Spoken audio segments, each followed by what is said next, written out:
started. I want to thank everyone for coming in. A couple of new names there, so and a couple of our wonderful regulars who come in all the time. So I'm glad to see everybody.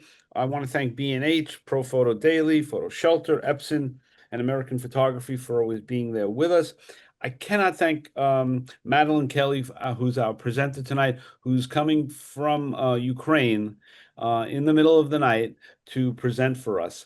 And you should also know, everyone who's here should know the week of July 28th through August 1st, we're doing our 16th week of Ukraine-Russia documentation with a whole bunch of wonderful photojournalists, including the wonderful Madeleine Kelly. So again, Madeleine, I thank you so much for doing this and share your screen and take us on a trip.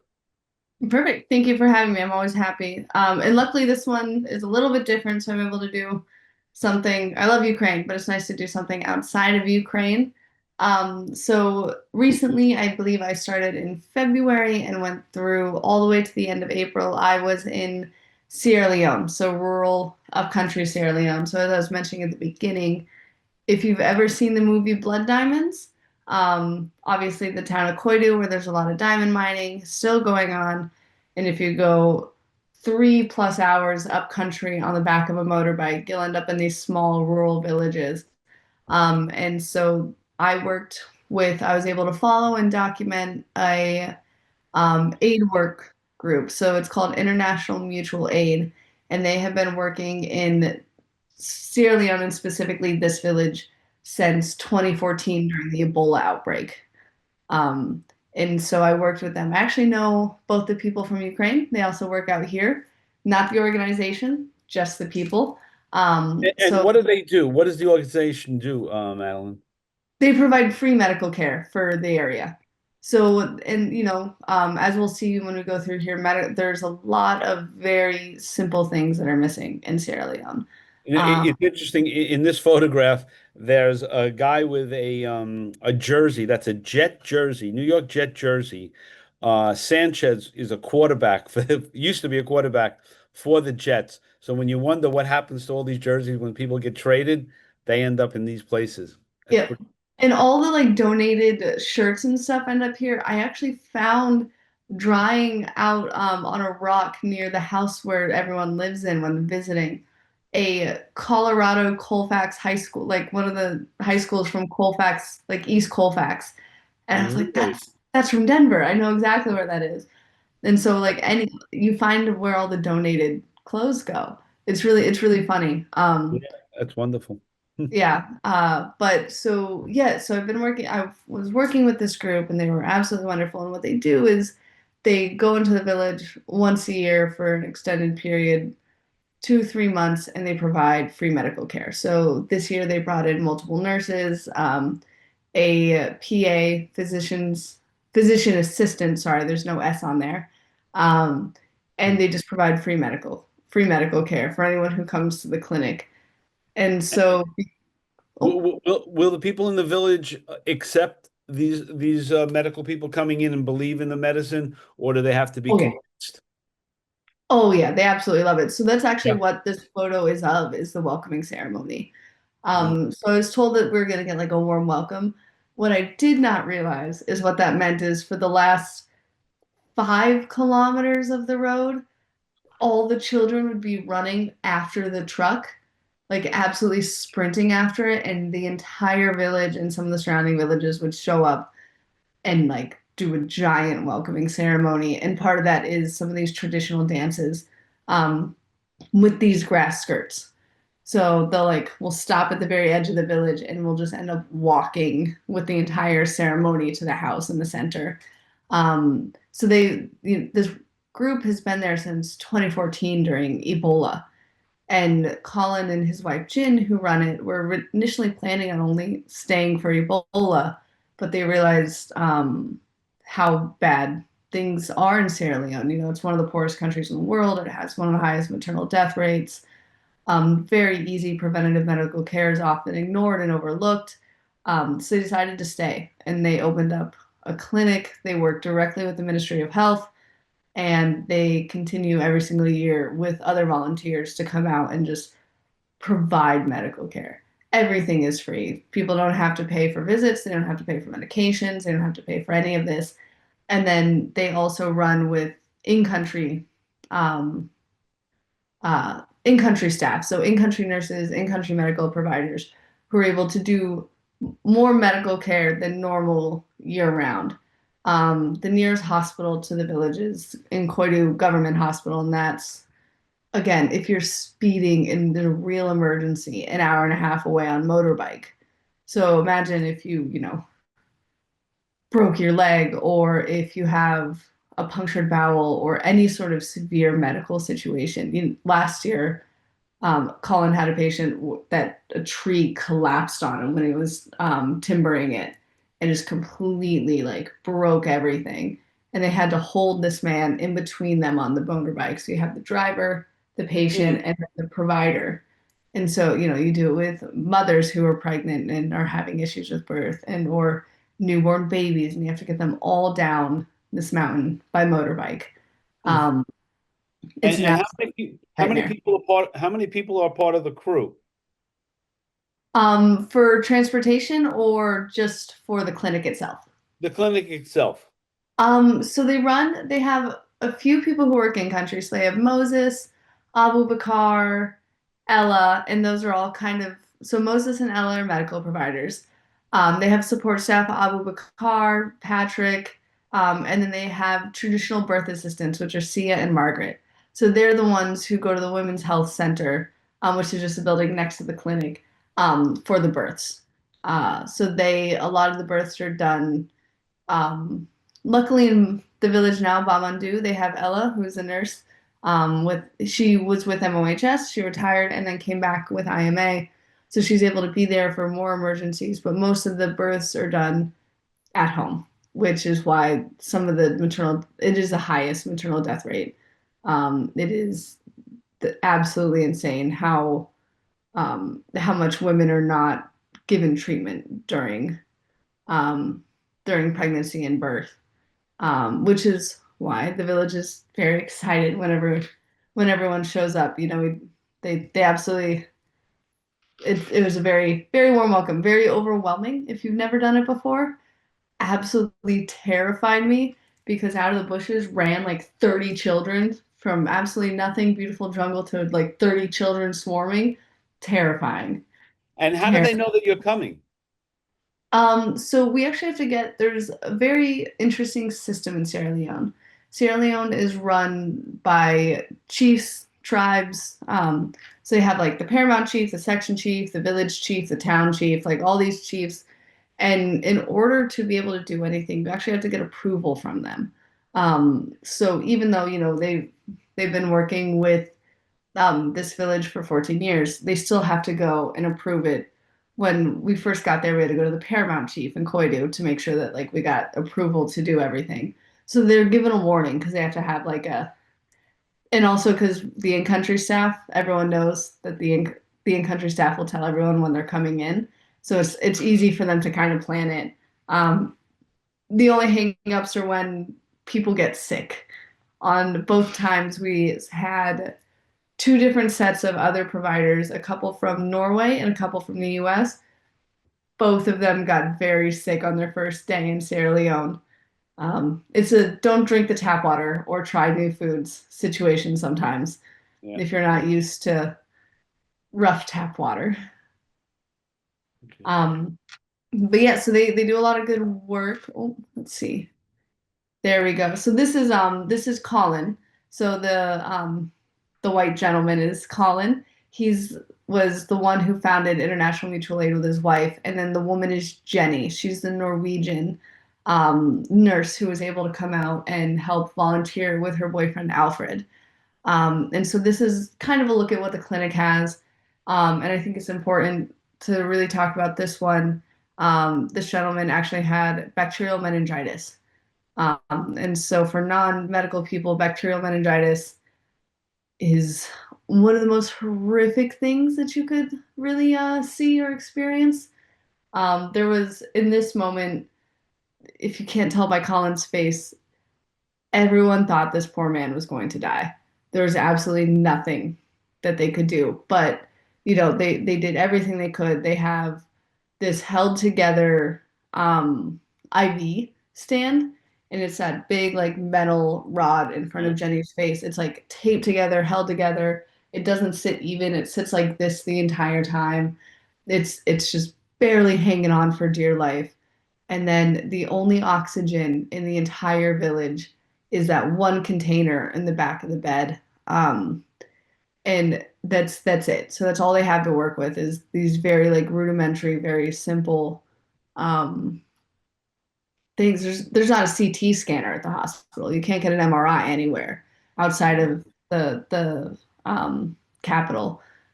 So I think this gentleman came in at one point and spent the entire night seizing and just actively trying to die from bacterial meningitis.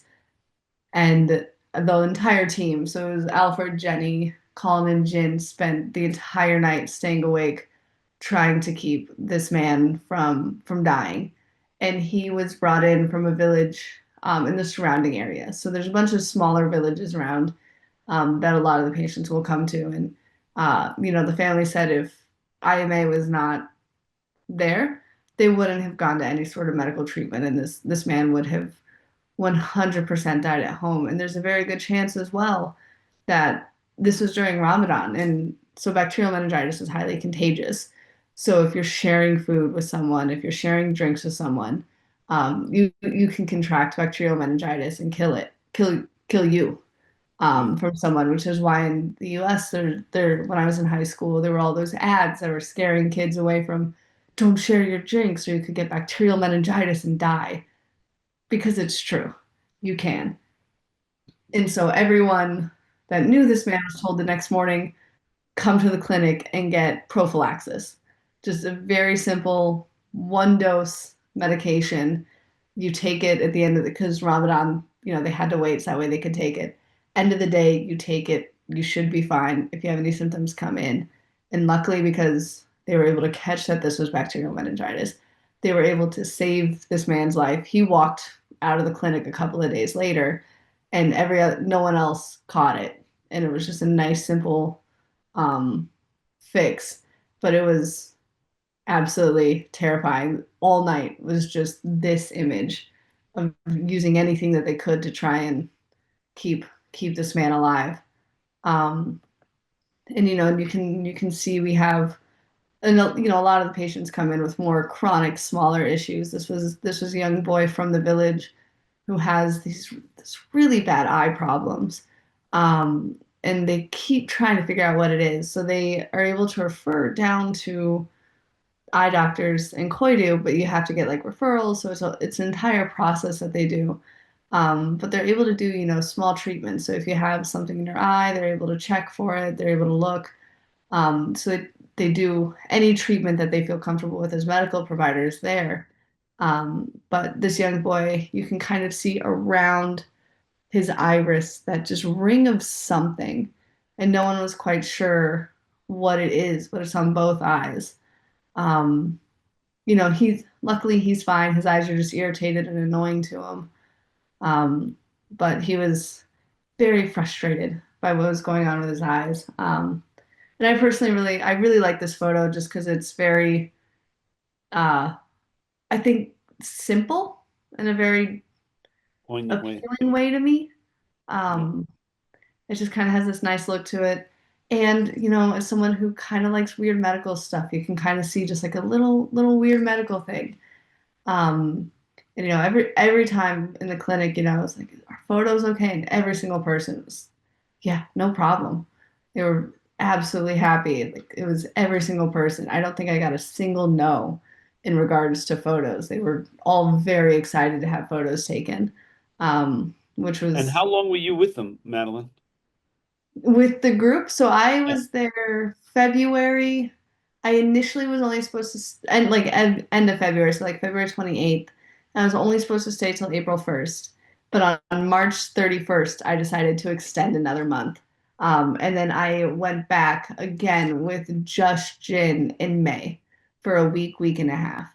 So I was there About two 10 and weeks. a half months total. Yeah. So it was a very long. very long trip. Where we live is a house in the middle of the village. There's no windows, it's just wide open. There's no electricity. God love them. All the kids, they follow you. You cannot escape the children. You always have like a group of 30 children around you. Um, they were very excited by my freckles. They thought that they were dirt, so they just kept any chance I would just feel kids just trying to pull the freckles off of me. They thought I had dirt on me. And they've never like red hair was also a very interesting thing. Um, which is always funny when you go. I get it in Ukraine all the time. Like the old babushkas will come up and like touch my hair as well, which I was very used to. But this young boy's from the village, and he was at the porch that night begging us to give them balloons. Um, and then there's also a high birth rate in the area. So this is a young woman. Her name was Mary. This is her first child, and luckily everything went great. And you can see we have um, two of the women on the right are local village women who come in and step in when they're needed. And then the woman in the red off to the left is Sia. She's one of the birthing assistants. And so her real name is Mabel, but she goes by Sia, which is her Kono name. So they give you a Kono name based on like if you're the firstborn daughter, you're Sia, and then it goes like Thea or all the way down. Same with men. So firstborn boy is Sa, then Tamba, and it goes all the way down for each child. But and then we have Ashley, who is one of the American medical providers, who was able to come in and help with births. And as you can see, again, this is the women's health clinic, but there's really no facilities. There's not a lot. There's nothing to put on the table. There is no covering for like the women to wear. I don't know if anyone here has worked in medical care, which I have not, but births are very messy.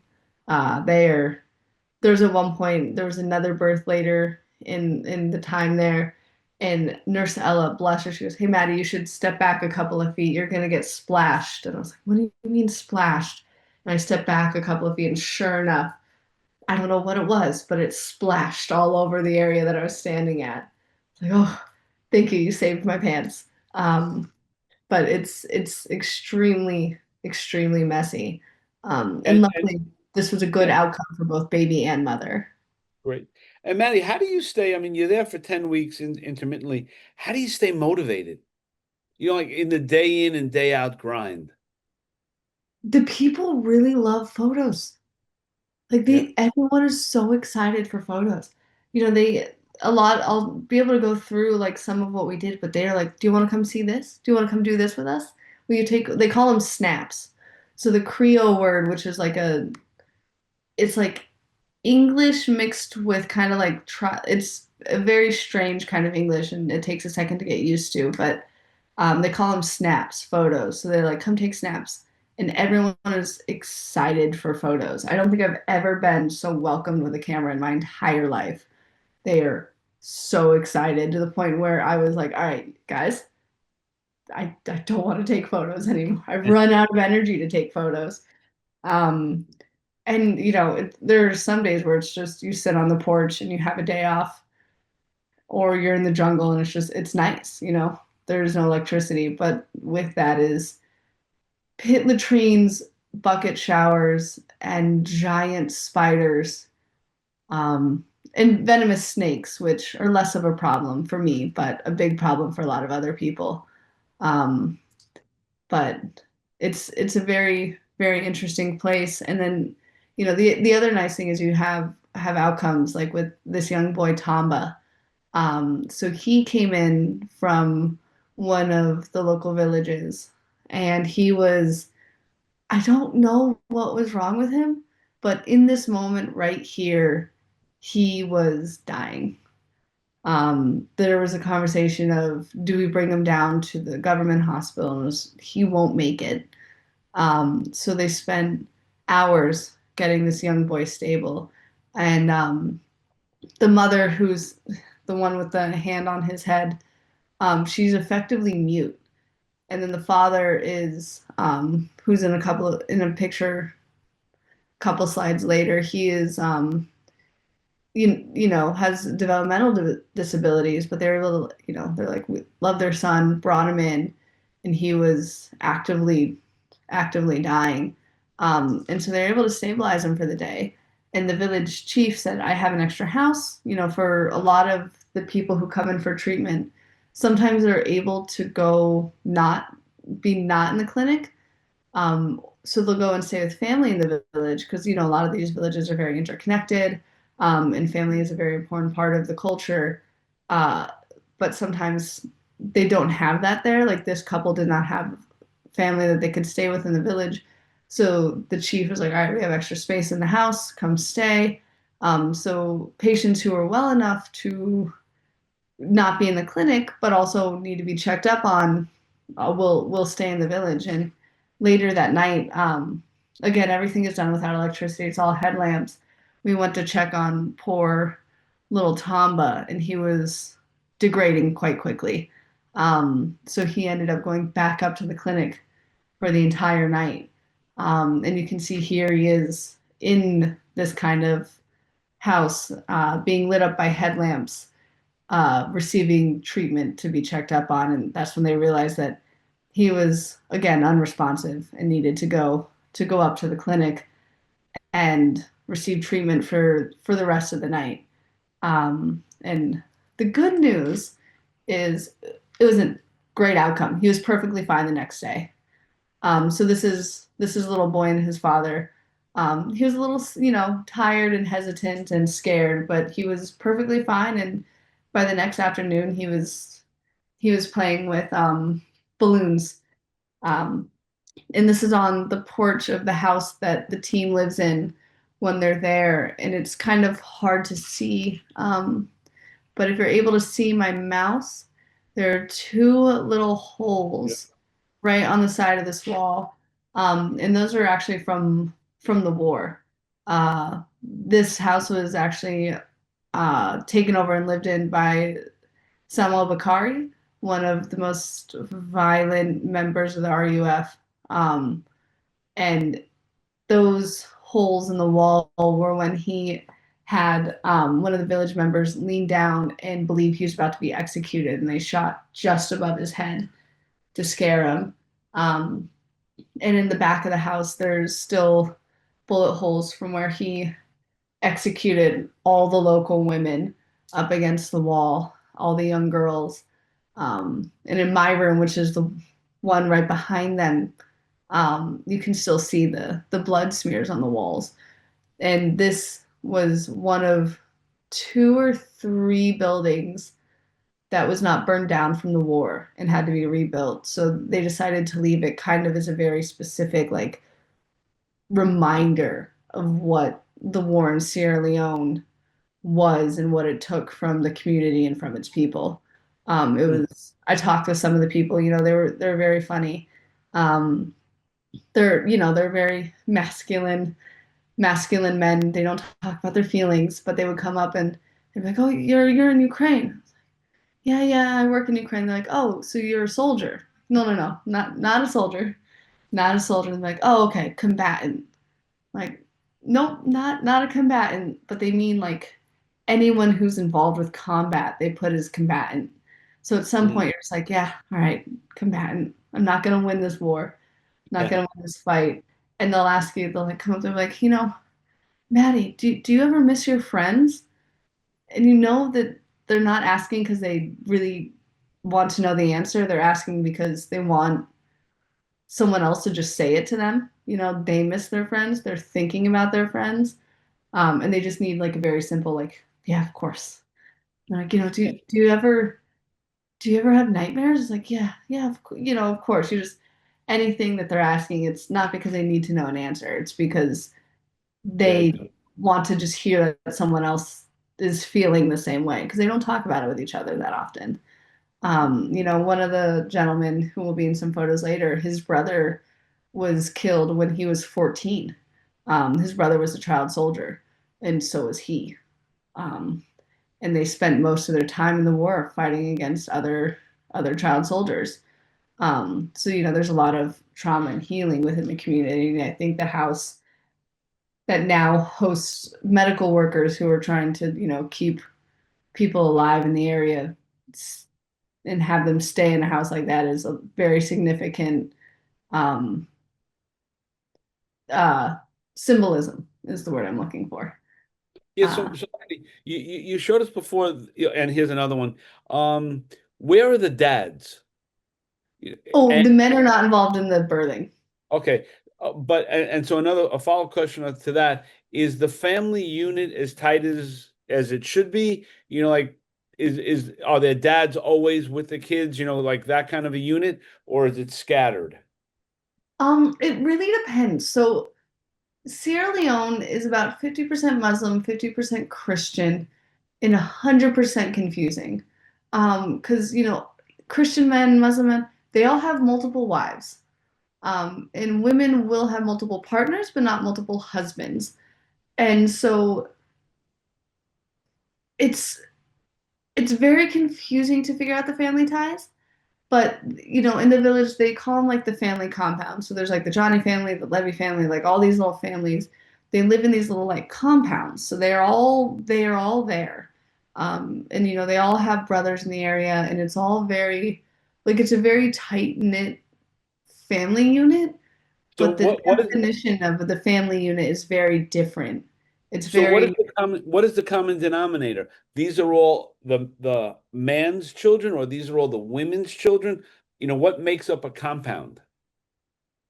the men, the wives, the brothers. I honestly don't have an answer. Okay. I have no idea. It's so confusing. Uh, I was trying to figure out, there's a family. So we live in the Johnny compound, which is the Johnny family. And so when we're there, the family that lives in our house will just pick up their stuff and move into a different like one of the other family units' house. And then the one next to them, I don't understand who is related to who in what way. right. Um, Okay. and it's very, very confusing. And it's such a small community that people, people are married and not married and partners and second wives and third wives. It's all very interesting, but men aren't allowed in birthing units. That's just it's a cultural thing. They just don't do it. Men don't come in. Um, and then so this is obviously a job for women. And during this photo, we IMA was running a scholarship program for Sierra Leonean students of the Kono tribe, which is where this is located, is up in Kono district. For those who want to go to medical school, where if you can come and you work and you get educational purposes. Some of them were able to be awarded scholarships. Unfortunately, not all of them. Just there wasn't the funding, but they're able to get like active medical care, not medical care, medical care experience. Hmm. Um, and so during this time, this was during the second trip there, all the women except for the woman with the head wrap, and obviously the pregnant woman, were students. So they were able to step in and help with this woman. And unfortunately, the clinic has a fetal Doppler. Um, Luckily, it was brought in and donated recently, and they during this time they couldn't get a fetal heartbeat, so they used the old Doppler, the one directly on their ear. As you can see, Ella, the nurse, who has done thousands of deliveries in the area, was using, and unfortunately, the woman came in with fetal death. So the young baby did not make it, and she was suffering from sepsis. And this was a very specific moment of there's a very good chance if this woman does not get to coitu, there will be a maternal death. There was no other way around it. There was no facility. The facilities were not here to do anything other than get her down. And somehow they were actually able to call an ambulance. And it took hiking up a hill and calling on a phone to call an ambulance that arrived 5 hours later. And after speaking with Jin in their 14 years since Ebola, they've had exactly 3 ambulances show up to the village, and this was one of them. They will not come for just about anything. And luckily, what's going on in Sierra Leone right now is they're gearing, it became important for the first lady to crack down on maternal deaths. So that's why the ambulance came, was because there's going to be a new kind of setup to prevent the maternal deaths that just continuously have been happening in the country. So this was unfortunately one of those moments where there was nothing that could be done for the baby, but the mother at least was able to. If she didn't come in, there's a 90% chance she would not have made it. She was suffering from sepsis and had to be taken down to the general hospital for surgery. And unfortunately, she lost the baby. Um, so it is kind of a very, very rough existence, and part of it is just very simply you can't prevent all of it. So typhoid is a water-based. It's not really a disease, water-based illness. I don't know, virus. I don't know exactly. Pardon me, but I don't know what typhoid exactly is. I just know you can get it from the water. You can get it from food, fomites, feces, and it causes a lot of problems. So a lot of it will come from the water. And this water that they're walking with is actually their drinking water. So here, and then the spots in the back left where the little colors are, or where they collect their water. So this is all the drinking water, all the cooking water, all the showering water. Um, our shower water, we just hand a bucket to a child and they just run off and grab it for us, um, is from here. And there is a gravity dam, but the gravity dam is running low, as it does during the dry season. So they have to come here, and this is just their direct drinking water, and it's easy to say you can boil it, but oh, oh, did I cut out? There we No, go. you're here. Okay, perfect. There And you then go. so yeah, she's drinking directly from the stream. And she did it. It was the funniest thing. So I was following Colin and one of the in-country director around, and they were doing outreach and a needs assessment. So I was able to go to a bunch of the other villages and see, what the different villages are like, what Kokwima's like, what Manjama's like, all these small places. And we went to this village, and they had water filtration systems, like a little. It's a Sawyer filter. So it's just kind of like a gravity filter, and it works, but they weren't able to set them up. So we set them up for them. And we walked down to where they're getting their water. And just to drive Colin insane, because, he's worked in the community for a decade plus, she decided to just drink directly from the water to just get just elicit a reaction from them, which it did. Um, it was very funny, but this is what most of the village this is what all the village was doing up until the point of the Sawyer filter, was coming down to this spot and drinking directly from the stream. Mm. Um, and any sort of water-based illness is going to directly impact the community. Sierra Leone has a huge is going to and will continue to have a huge crisis with water. Uh, and you can kind of see this is one of the funnier moments. We went up to this village. I went with a gentleman named Tamate. We went on a bushwalk to the jungle. About 5 hours into this village, 5 hours. It was horribly hot, terrible, just walking through the jungle. And we came to this village to visit his friends and family. And there's this old woman. This is her either grandson or great grandson at this point, terrified of me, kept throwing things at me. And as you can see, he was trying to uh, throw something at me because he like saw me coming and was petrified of me. That he's never seen a white person. So when he sees a white person with a very large camera walking towards him, it absolutely With terrifies freckles. him. Yeah, she thought it was the funniest thing. The grandmother thought it was the funniest thing that she had ever seen. But they were outside cooking. You know, all cooking is done outside, and you can see that this brick kind of it's mud brick house is where they live, and you can see where repairs have been done recently. You know, the different colors in the I guess it's not really grout, but the what holds the bricks to each other. Yeah, it's like, Um, yeah. yeah, you can see the repairs that are done, and this is all, um, all cooking is done outside. Everything's a latrine. Everything is mud brick.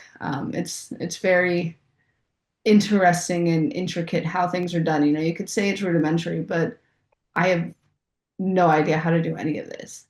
I have no idea how to do a lot of this stuff, and part of their education system. So this is the local schoolhouse. Um, and the schools are also very interesting.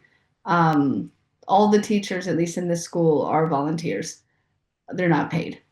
And the headmaster's a 76-year-old gentleman with a 6-year-old son, who's very funny, very well read, extremely knowledgeable, and very dedicated to this community. And he took me around the school and showed me. Unfortunately, I interrupted lessons every single time, but he brought me into each of the schoolhouses, the little school rooms. Um, and I was talking to him, and it turns out in the entire history since the school's been open, which is pre-war, I believe it is 1976. They've had exactly one girl who has graduated from this school go to university, ever.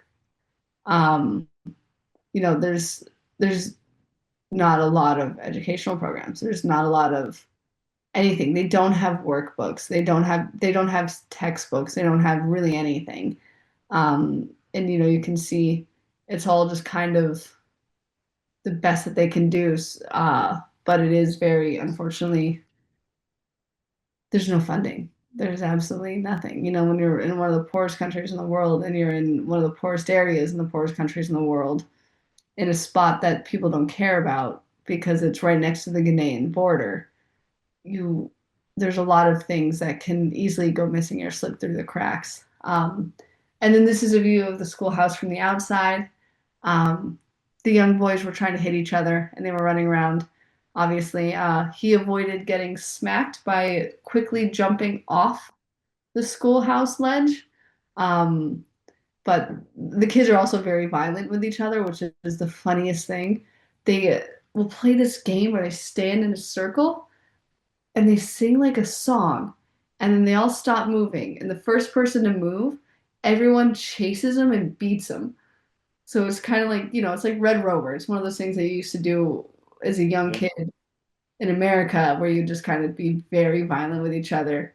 But here it's, a wide meadow with an electric fence. Kids are allowed to do whatever they want as long as they don't, when they step out of bounds, though, it is a very tough, quick, go, some kids are getting hit with a switch kind of thing, but they're allowed to run around like crazy.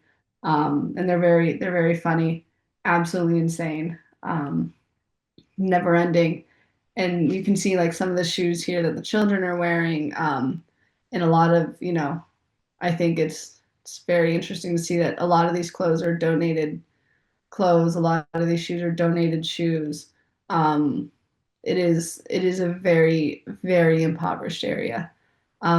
This is the same village that woman drank water from the stream. When we arrived for the needs assessment, the whole plan was for every community to come out and say exactly what they needed. So we were able to say, people need water, people need water was the biggest one. People need clean drinking water. They need access to these things. That was, I think, one of the largest ones was clean water, and medical care and routes to medical care. Um, but during this community meeting, everyone, had all these sandals are the way to go, or else you'll get a real nasty fungal infection on your feet. But you can kind of see like a lot of this is clothes that have been worn for, you know, 10 years in the US and then another however long they last until they're physically not clothes anymore here. Um, Perfect. And then so yeah, and then back to the cultural thing. I know there's a little bit of sidetrack there, but a lot of the education, is cultural production, and it's been going to the wayside lately, with more, not globalization, but slowly but surely more encroaching access to larger markets. There's no need to learn how to make your own thread, which is what this woman, Ye Mahoney, she's in the yellow, is doing. She's about 100 years old, oldest woman in the village. No one's exactly sure, quite sure exactly how old she is, but her children are in their 80s and 90s. So she's very old. She's an extremely old woman. She's also the local healer. So they have the IMA will work closely with local healers because they understand, there's a lot of cultural stuff that, and not cultural, like tropical medicine that they don't really understand. They don't understand why a certain paste works to treat a cut or works to treat a certain kind of infection, but it does. And so she's the local healer. And there's a gentleman who came in with a broken leg. Okay, we have to set this leg. We have to, they had to cut it and to relieve some of the pressure. And quite frankly, just gross pus that had been built up from the break. And then, he went to live with Ye Mahoney for a little while, and she was doing the traditional healing. And we'd go down and be like, "All right, Ye Mahoney, are we ready to set the leg?" And she goes, "No, no, no. The bones are still talking. Bones are talking. What do you mean the bones are talking? I don't understand what that means. You can't have the bones talk." But she would, during treatment, determine whether or not the bones were talking. And I still cannot get a good explanation for what that means. Um, and it's fascinating to me that that's like the way that they describe it. And she's, since she's so old, she does a lot of stuff in the traditional way. And this is her and her friend making cloth. So what they would do, she grows her own cotton, and so she'll take these old, really old, I'm not sure what they are, like paddles with small, small, thin little metal brushes on them, and roll the cotton into these tightly, like not super tight, but tighter little tubes, and then she would turn them into thread.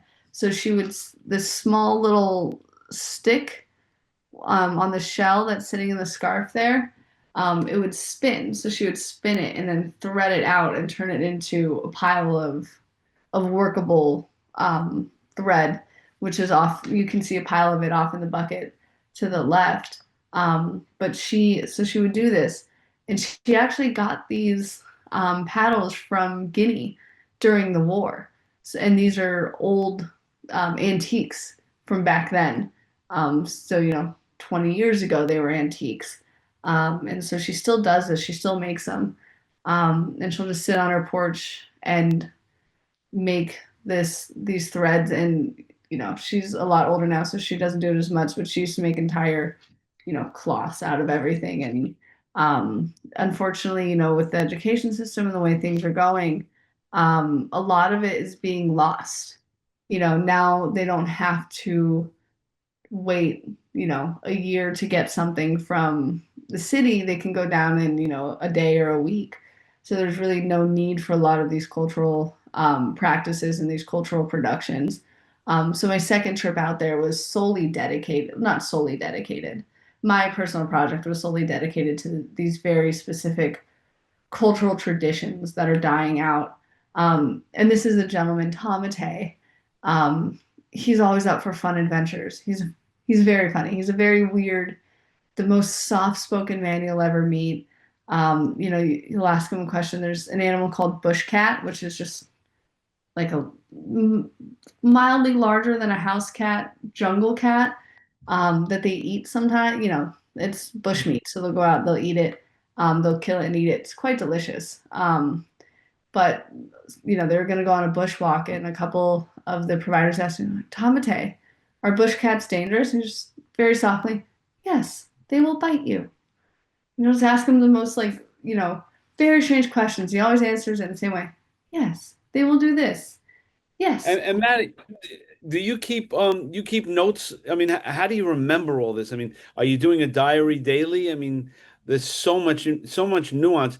And Robert put in the chat room there the interpretation of the bones are talking. So if anyone wants to read up on that, it's in there. Oh, the bones are talking. Oh yes, that is perfect. It's yeah, it's such a weird thing. Um, The diary. it's I actually don't keep a daily diary. It is a lot easier with photos for me to remember. I can Okay. just kind of see and remember these conversations. Like for this one, Tamate was making a mat, like a sleeping mat. Actually, yeah, it was for me. I was able to buy it and take it home. Which is what his, when he was in school, they would get they would each get a handwork task. So they would each be able to make like slingshots, which part of my language they call them rubber fucks. You know, they'll hit a squirrel and they'll be like, "Oh, you fucked the squirrel," so you hit the squirrel with the slingshot. Or you make there's blacksmithing, so you'll make cutlasses, which are the machetes, or you can make the mats, or you learn to make cloth, which they're no longer doing as much in school. But it's a lot easier to remember these kind of things with photos, especially I took probably 60, 70,000 photos. um, it it it was a slog to get through them. It took so long. But this is also the gentleman that I mentioned who spent a lot of time fighting in the war and lost his child brother to the war as well. So he's a very, very interesting man. He has some children. He has quite a few children. He has a new wife.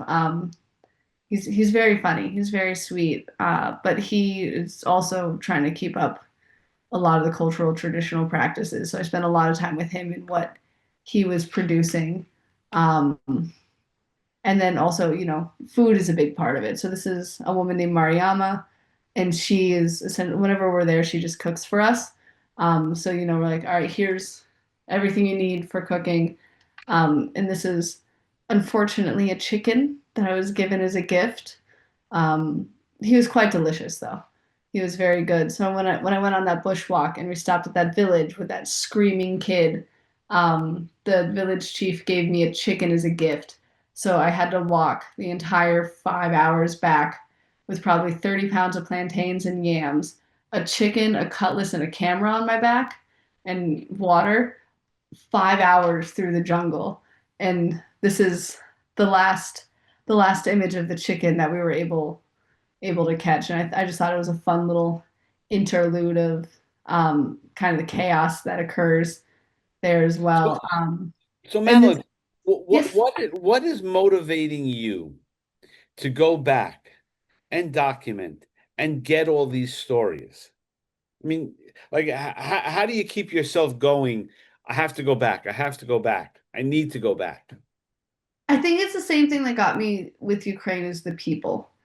Yeah. Um, it's I was joking. I said, after Ukraine, I'm not committing myself emotionally to another place as much. You can only do it once. It's absolutely exhausting. And then I went to Sierra Leone and I realized that that's not going to work for me. These people are absolutely incredible. They're absolutely wonderful. They're insane in all the good ways. Mariama is here. She's cooking. I believe that is bush cat and porcupine. Um, so you can kind of just when you go there and you're treated like family and you have all these things and you get to see all this amazing work that International Mutual Aid is doing and you get to see all this amazing work that the community is trying to do for itself and you do see problems. Sierra Leone has a lot of problems, just like Ukraine has a lot of problems. Unfortunately, there's not a lot of resources in the same way. There's not a lot of attention on Sierra Leone in the same way. Sierra Leone has kind of been very much pushed to the wayside in certain ways that other countries have not been. So you kind of it's not just a feeling of attachment to these people, but also a feeling of like understanding how unfair the world is Mm. one thing, and understanding and being capable of explaining and providing at least documentation of it is very different. If these photos don't go anywhere other than here. If they don't, have any other further effort than just me being able to sit there and talk to people about them. If IMA only is able to provide medical care for the people in this village, I saw them save lives time and time again each time. There is something that is just important about looking at how unfair this is, Mm, enjoying your time with the people, and also being in continuing to work with it and document. And, you know, these people make it very easy. They make it really easy to come back. Food is delicious. Mariama is an amazing cook. Um, Being in the tropics is nice. There are a lot of benefits to it. You get to be in the tropics. For me, I don't have to work in the medical clinic, so I get to go on fun, silly little adventures. I get to do all these silly little things. I get to have fun and see all this stuff mm, that I would never get to see otherwise, and do it while in the jungle and have a good time. So it's kind of, it's selfish and it's easy, and I also think it's very important.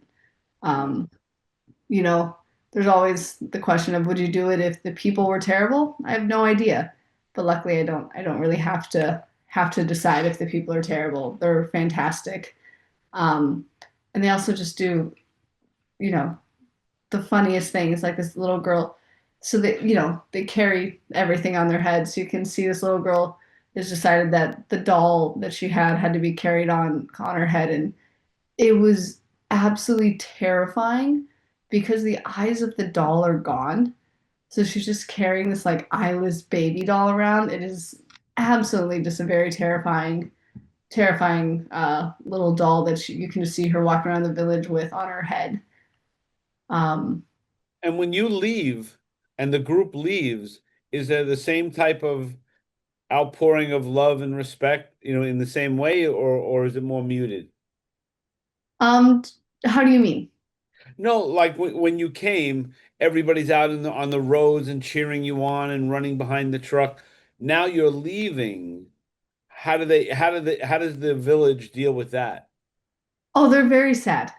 They are, They're okay. very sad. I got quite a few tears each time. So the first time I was leaving, I was supposed to be gone, and I came back. Unbeknownst to them, I decided to extend, so everyone was like very excited. And then I left again, and then they were sad. But I was coming back again in a month. And the time that I left recently, it was a more long term. I won't be back until much later in either this year or early next year. So there was, a lot of sadness and a lot of, um, you know, tears. I was tearing up having to leave as well. There is, something to be said for living in a place like this and with these people. And, specifically where we are staying, there's this woman, Bintu, who is absolutely terrifying. She is jacked, scary. She jokes about, beating everybody. She would beat up everybody that I know ever. But she's also one of the sweetest women, and leaving every time, she'd cut out. She's like, "You're coming back, right? Are you gonna come back?" Yes, Pinto, I'm coming back. She goes, "Okay, but you're coming back, right? You promise you're gonna come back?" She just kept like trying to ensure that I was not going to um, abandon her, the village. And this has actually been to herself. So she's in the yellow shirt.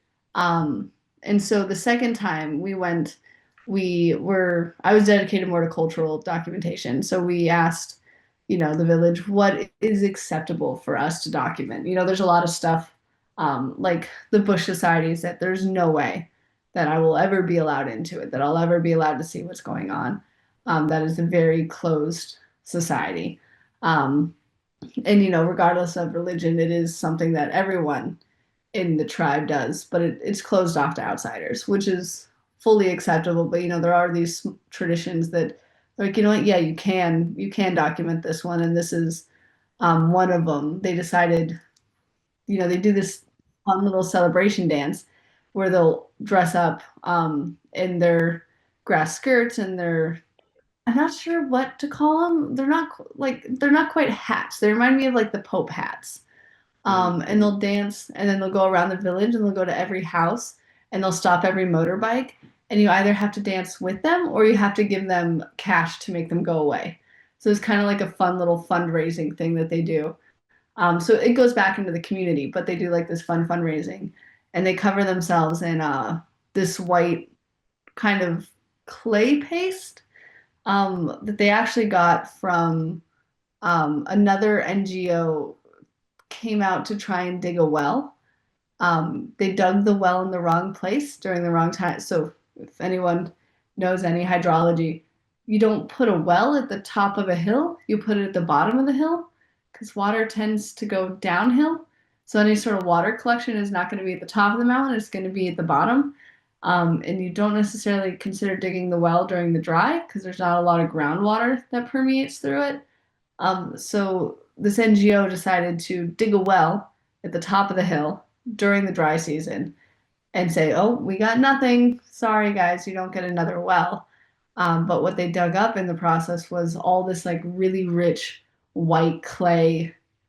Um, it's not dirt, just white clay. So I think it was very symbolic that they decided to use the white clay for their traditional dance makeup during this ceremony.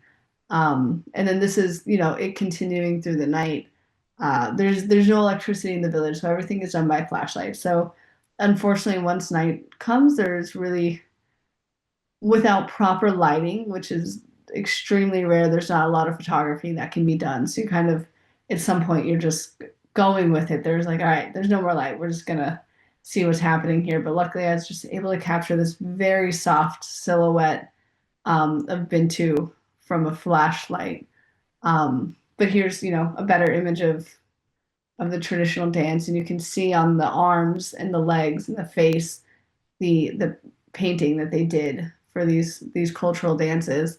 And they bring out the drum sets, and everyone has a very exciting time. And then this is, a close up of the face paint. You can see exactly like how white that clay really is and how like contrasting it is, which is why they use it. So they'll cover everything just to really have that specific look that they're trying to achieve with their cultural dances. This one was outside the chief's house, so he has a large solar light because he's a chief, so he's able to charge. Everything is run by solar. They have solar flashlights, solar battery packs, solar everything. Um, so this was outside, and I was able to capture her quickly looking at me with just enough light to be able to get the image, which I was so excited for. I was trying so hard. I was still like, just had a little bit of hope in me by this point in the night that I'd be able to get something really good before it went completely dark. And I think this was really like the last one that I was able to get from the night.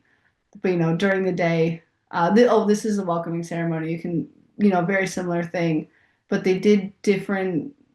Um, what's the word? Designs, designs on the arms and the legs, and they also wore different tops.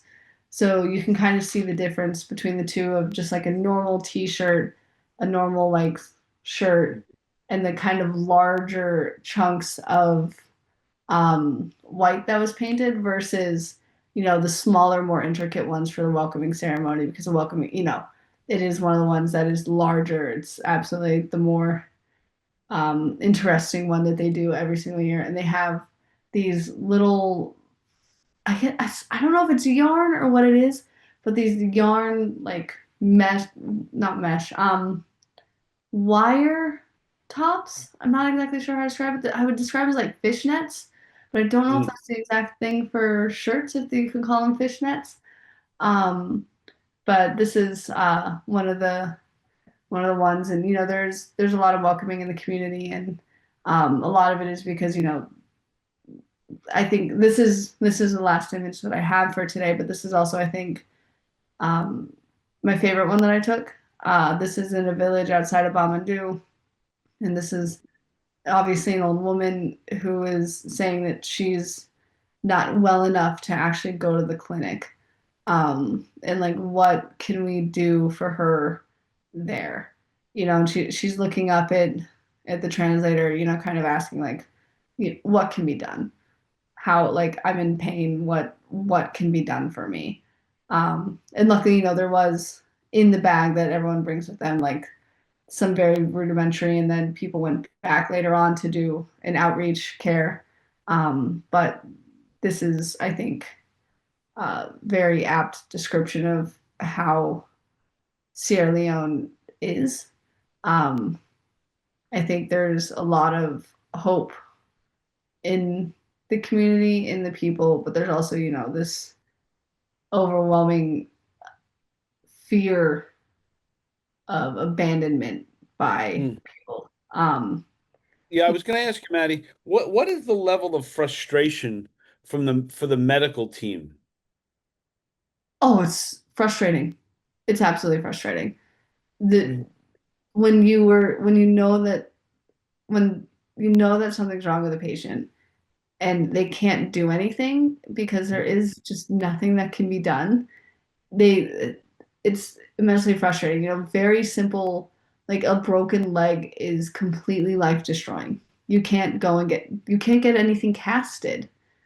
Like if you break your arm, you can't get a cast. yeah, There's no and MRIs. how do they deal with that frustration, knowing that it's a plane ride away? I mean, we all come from the West, and how do they deal with that emotional piece to it? Um, one of the people who runs it has a crying spot. So Right. they have crying spots, and I think it's just and it's easy to just give them say, well, we can't fix it, time to go home. But I think they went the opposite direction. They doubled down. Mm. Um, a lot of personal sacrifice. As I said, they were only supposed to be out there just for Ebola, and then they're like, all right, we're not doing this just for Ebola. We gotta stay with this. We gotta continue with this.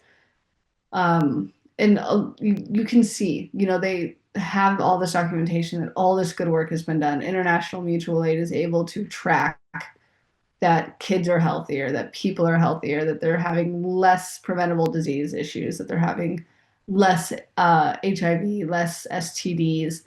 They're having, more treatable problems, and people are being treated. But, there's just these frustrations of things can't be done. There was a gentleman who came into the clinic.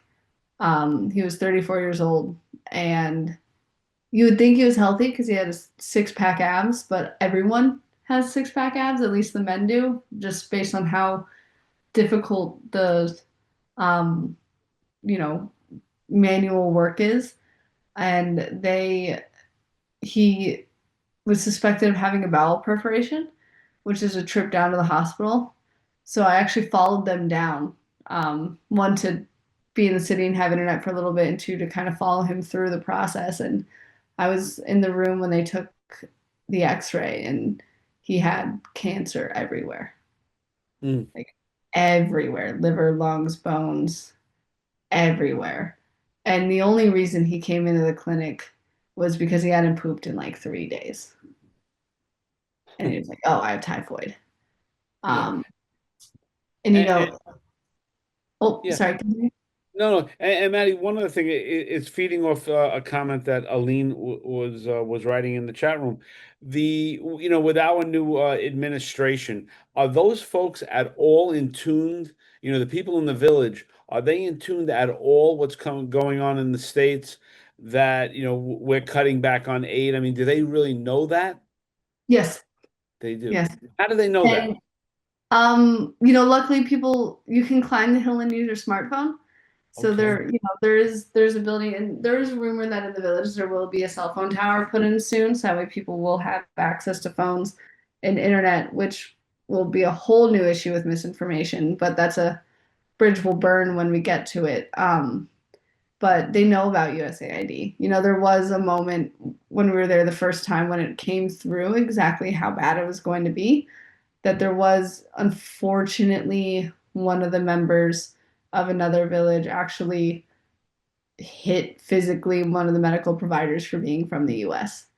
Mm. But no one in the village that actually is in the village and knows the medical providers is okay. Like it could have turned into a very mob violent situation quickly, because they understand that USAID is not the same as international mutual aid. And a lot of funding was cut from NGOs across the country. Um, and it the effects were immediate. And I believe, there was something that was said. It was they described it as we're going to be stacking bodies like corkwood. Very simple medications. When you have HIV, the medication that's being shipped to Sierra Leone is there was a ship in the port of Freetown filled with HIV medication. It got sent back to the US. And by the time it would get back to the US, it would one be expired, and two, the medicine that was on that ship is not actually used in the US anymore. It's medication that they stopped using years ago because they found a better solution. Um, it is direct, it is immediate, and it is already killing people. Um, it is killing it. Yeah, stacking bodies like corkwood was the exact words. Yeah, it's the horrible thing. Horrible thing. Yeah, the administration has completely um, the administration has destroyed a lot. Abandoned all these folks. And it's absolutely insane to me that political discussion, political opinions aside on what the U.S. has done internationally and what the U.S. owes to people that the countries it's been involved in and directly impacted on a negative basis. There's a conversation of how much USAID affects a budget. People are saying, well, we're giving 10-20% of our budget to foreign aid. And it's like, no, it's less than 0.5%. Yeah. It is less than 0.5% that is being given to foreign aid. And it is, there's, it's called plumpy nut. It's essentially just concentrated peanut butter for malnourished children that they are uh, not able to get anymore because it's impossible to get. Yeah, so USAID is already, killing children, killing people. Um, there's malnourishment already. Mm. Um, And Maddie, you said that's your last slide? yes, it is. I Is- figured I'd end it on my personal favorite. I Yeah. know it's a very sad image, and it would have been more fun to end it on the screaming chicken, but this is just one of my favorite images that I think I've probably ever taken in my life. No, it's a beautiful, beautiful, poignant shot. No, the reason I ask, so what's next for you, Maddie? I have spent probably 7 days in my own bed in the past 6 months. Mm, So here on the first, I'm going to be home in Kiev, and I think I'm going to stay in home for a little while. smart. Um, and I want to do personal project with this one where I kind of do something not as editorial and something like a photo show or something. I'm not entirely sure what it's going to look like yet, and work on some other long-term projects and just sit at home for a couple of months. Yeah. I've said that before. It has not happened before. So there's a very good chance that that'll be completely changed again in 2 weeks. But I'm going to be in Ukraine at least for now. Um, Leaving this country it takes a lot of energy and a lot of effort. But I will at some point, either late this year or early next year, be going back to Sierra Leone. They're Um, waiting for you. oh, sorry. They're waiting for you, and you promised. I promised. I did promise Bintu. And if for no other reason than so Bintu doesn't find me and beat me up, I'll be there. She's scared. She is a very, very scary woman, but she's also one of the sweetest women that I've ever met. It's very funny how, she's very kind, but you're also a little scared of her all the time. Yeah, no, that's a nice place to be. It's threading the needle. If anyone has Yeah. any questions, you could raise your hand or put something in the chat room. You'll see some nice comments in the chat room there, Maddie. Oh, Um, perfect. that's yeah, I mean it's a compelling thing. Do you feel, Maddie, that at some point and I'll say it the wrong way, that you lose control because you're so emotionally involved that you have to go back. And maybe losing control is the wrong term, but like it's in you now. Those Yeah, those folks are part of your bloodstream, right? Um, and that's I don't know if losing control is, but emotionally you're there now, and you don't really, yeah. right? It can't really leave you.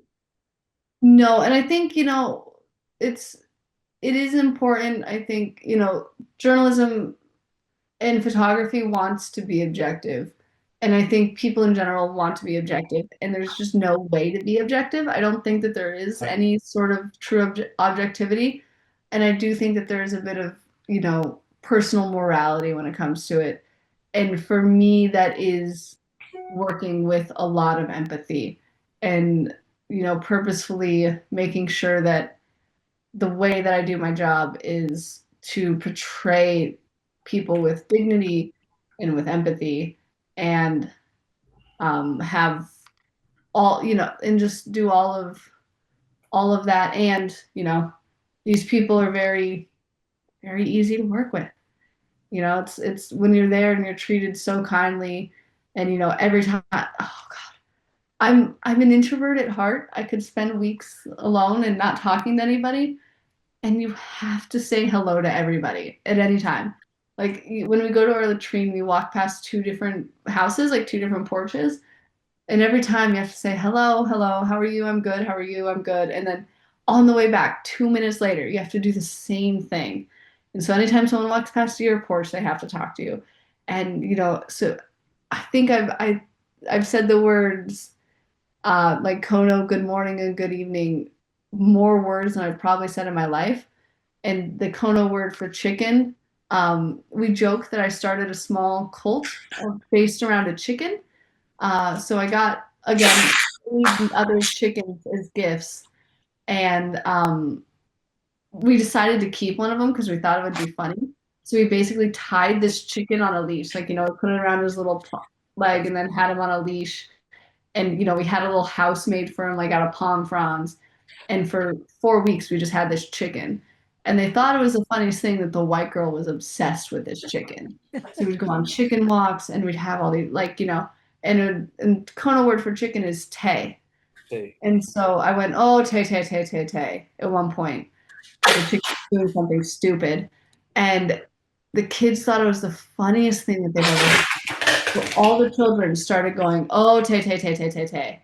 And then it just spread like wildfire. So anytime I walk through the village, now I hear, oh, Tay, Tay, Tay, Tay, Tay. And at one point in the city of Koidu, one of the medical providers on the back of a motorbike heard someone yelling, "Oh, Tay Tay Tay Tay" at them. So we joke that there's like a small chicken cult being started in Sierra Leone by the fact that the white people really thought it was funny to have a pet chicken for a while. Um, so they loved it. It was just one of the funniest little things that we did was just, oh, Tay Tay Tay Tay Tay, and then it but just Maddie, I mean, that's really, I mean, it's so simple, but it's so charming that you've entered their world, right? yeah. Like, I mean, I could see you coming back, coming up the hill, and everyone going, tay, tay, tay, hundreds of little kids, right? I mean, like, what a phenomenal thing that is. Yeah, the word Tay is the word I've said the most in my life, hands down. Because I think so when we were there, we were introduced when we're new, we're introduced to the village. There's a meeting, say, hey, look, Colin and Jen are back. Ashley's back. This is the new people, Rick and Maddie. And I was the fifth woman with IMA, so I got the name, like, Bandu. So that's like the fifth daughter. Mm. Um, and now I don't think they know my name anymore. I don't think they know Maddie, and I don't think they know Bandu. I think it's just Tay. At this point, I think I just got renamed to Chicken, which I'm fine with. I think it's funnier that way that I'm now just considered Chicken. And Um, how would they spell Tay? I think it's Taeh. Okay, so Taeh. Okay. And then yeah, like goat is Ba, sheep is Sa, snake is Ka, dog is U, and so like a puppy is Ude. So for a little bit, we had a puppy on this recent trip. So we just had like Ude. and we named her Uma Thurman. And like so the chicken's name was this one's a little bit darker. One of the warlords, Chucky Taylor. We had Taylor Swift. So like there's a lot of these like silly little things when you don't have internet or shower or running water. You tend to lose it a little bit. Um, No, but and it was fun. but it does go to the spirit of the people, right? They don't have much. It's a Yeah. struggle, but they do have charm. They do have sense of humor. They do have empathy. They do have, the human spirit, Yeah. right? I mean, Absolutely. that's really a very, very inspiring thing to hear. Out of all of that, you're looking at the running water, you're looking at the dirty water, you're imagining the latrines, and then you walk by and everyone's going tay tay tay. I mean, that's Oh, so okay, cool. okay, okay. Yeah, Yeah. And it, the first shower I had after 2.5 months of no actual showers, only bucket showers, it brought tears to my eyes. It brought tears. It was great. It was incredible. In Freetown, I was sitting, I was like, oh, okay, I'm gonna die in the shower. I'm fine. It was so nice. Um, well, but I think anyone listening to this, when we take our next shower, in the nicest way, you'll be there and we'll be hearing tay tay tay. oh, Tay Tay Tay Tay. Just every time. Oh, Tay Tay Tay Tay. And yeah, they have this little like chicken hut. So every night, so the chicken, it was a rooster. So it was like I grew up in a farming community, so I had chickens a lot. Horrible little creatures. Roosters are horrible. They're so loud. I don't think people understand how. So the chicken couldn't stay at the house. So we had a little hut built for it. So during the day, so it'd go up to the clinic at night. It would stay there during the day, and we'd bring it down to the house in the evening. And I had this long leash, so we just tie it to a stool and just let it run around. And then we'd feed it. And then at night, we'd put the chicken back. I'd be like, get in your house, get in your house, and we'd get the chicken in the house and do a chicken walk where I'd just walk the chicken back up to the clinic for the 10 minutes, and we'd have like 20 or 30 kids and adults following. And I'd go, oh, Tay Tay Tay Tay, and they'd all do it. And I go, oh, ba ba ba ba, and they'd all do it. And then one of the members started a song about typhoid, so we turned the typhoid song into a marching song about typhoid. So every now and then you'll just hear the kids going typhoid, and then all the others typhoid. So it's like weird. Like once they grab something, they don't let go of it. They'll Yeah. hold on to it forever. And like when the kids are on the porch, and instead of saying unkofai, which is like excuse me, I just go scoot scoot scoot scoot scoot scoot. And so now whenever the kids need to move somewhere, you can just hear them, even without knowing that you're there. They just go scoot scoot scoot scoot to like usher people off of You porches. you created this whole other language, Maddie. Yeah, it's going to be really interesting what happens in the next few years. Oh God, there's a little baby, Tom Batey's daughter, the man in the orange shirt, who's was making the mat, who has a lot to Yeah, talk about. Maddie, stop sharing. Stop sharing. Oh yeah, okay, sorry, We want has to a see lot your to face. talk. He has a lot to talk about, the war. He has a little daughter named Aminata, and Aminata, I'm not really good with age with babies, but she hadn't said her first words. Cutest little baby. I'm not a big fan of children, but she's very cute. And her first words were "Oh Tay Tay Tay." So I got the first words that a baby had were "Tay Tay." So I think it's gonna continue for a while at least. You The you have etched yourself in stone in this village in the middle of nowhere. I am trying to think about how to make money off of it. Every good cult leader has a way to make money. So we're trying, obviously all of the proceeds will go back to the community, but I think there's got to be a good way to make an international chicken cult something that we can do. Yeah, So I've been, they'll maybe one day the Church of Tay will be a global church. yeah. Um, Just take out that term cult, and I think you have a shot. Because yeah, we can't, yeah, people will run can't away market from it as a cult, but hey. All right, we have to brainstorm around that. I would love to. I'd love to be part of a cult. I mean, nothing would make me happier. That Yeah, there's that very funny office quote. You make more money as a leader, but you have more fun as a follower. Oh, yeah, movement. Movement is a very good idea, Jamie. That's perfect. The yeah. chicken movement. So we have so all right. So there's Purdue, Hey. right? Purdue has to jump in on this. Yeah, Uh, I think it's possible. so you know what you do, Maddie? Generate a mission statement around Tay Tay Tay, and Yeah. Something about, like we could go with food, like the bone broth or, something about protein and the protein of the soul. But I think it's very close to chicken soup for the soul. Uh, there's something there. We just got to dig a little deeper. all of my Jewish friends will tell you about chicken soup. It heals everything. That's it. That's it. Yeah. It's what my grandmother made every time one of us was sick was chicken noodle soup. There you go. Maddie, thank you so much for doing this.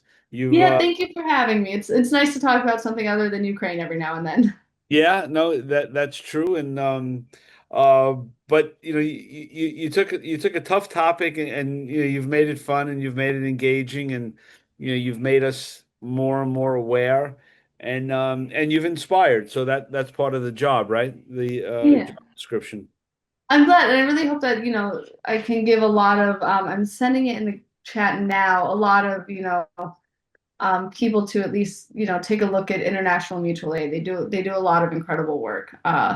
They're very good, and I wouldn't have been able to do any of this without them. Like I said, they invited me out. They're the ones that said you should come and do this. You should document. We'd love some photos of your work for us, but also, just photos in general. So I wouldn't have been able to do any of it without them. They said, give us a couple clinic photos and you can run free in your pasture. So I was able to really take that to heart. Yeah, we certainly, when I put the description on the YouTube page, I will include them there. Perfect. Yeah, thank you. I cannot, they are doing incredible work. I couldn't do it without them. Oh, perfect. Yep, that is the exact group right there. IM.aid.org. Dash Aid. Yeah, sorry, Dash Aid. Okay. All right. Well, you've recruited a bunch of people tonight, that's for sure. Perfect. I'm glad. So thank you so Maddie, much. can you make donations? I think so. I think you should be able to on the page. If I would bet you I can. don't mean, I didn't mean money. I meant like if we had clothes or toys or things that these people could use. Yeah, so I do know that there is going to be a lot of Pots and pans. yeah, so I think a big Just, one is going to be textbooks and educational stuff. So they're starting an educational program here soon. Um, after my tour with the school, I pointed it out and they said we should do that. Um, and so it sounds like they'll be taking over part of an educational program, and they do a lot of medical stuff. So I think there will be at some point, hopefully, a way to donate textbooks and school stuff. Um, I don't know if they do a lot of diapers is a big one. Mhm. So if there's a sick baby, it goes down basically to sick baby unit in Koidu. But when you're in sick baby, you're required to pay all of your food and you have to have actual diapers, not cloth diapers. I was just And going to ask you, diapers is it Pampers or cloth diapers? Pampers, yeah. Pampers are Pampers. for sick babies. And they are very much in need because most, people can't afford it. People make about $500 a year. Um, and when diapers are $30 a pack, that's everything. Yeah. And All right. there are times where people stop seeking treatment because they can't actually afford it anymore. Um, so That yeah, may with happen here diapers, too. very simple things. There are lots of links on the website, for lots of ways to donate. Yeah, I'm sure. Okay. Thank you, Aline. Sure. And Jamie's all in with naming. So it's the Foul Gang t-shirts. Oh, that's incredible. That is so good. I love a good pun. I think a movement should be based on puns. Okay. Like, well, I hate to do it, but it is about 3:30 a.m. So Yes, I'm no, going get out of to here. absolutely pass out. Thank you guys again Yeah. for having me. It's always Maddie, a thank you pleasure. very much. And Thank you, Maddie. It was wonderful. Thank yeah, you. and we're gonna see her in a couple of weeks with our next Ukraine week. But thank you so much for doing this. And we appreciate it. And I'll be in touch. Perfect. Thank you so much, guys. See you soon. Thanks. Bye. Okay, thanks, Maddie. Good night. Good night. What a terrific She's amazing. young lady. Terrific young lady. It's I can't envision myself ever having the nerve to do that, even when I was young. that's what makes photojournalists. Yeah. In a nutshell. They go because something pulls them. And they inform us, right? I mean, what did we know, right? That's Whoever knew Taeh Taeh Taeh Taeh. it's so funny. That's and now we know about this organization. So, anyone could do whatever they like as far as finding out about donations and which is great. And I thank everyone for coming in. You should know in a few weeks we have Amy Vitale, who's a great photographer from National Geographic on July 23rd. So she's going to be presenting. So I'm really thrilled to have Amy. And if you go to our website, you'll see all the dates in there. And then the week of July 28th through August 1st, we're going to do another week. This will be our 16th week of coverage of the Ukraine Russian war. So we'll have Maddie will be back, and another 6 or 8 photojournalists will be presenting work. What's going on there. So good things coming. But again, I thank everyone for coming in and have a wonderful night.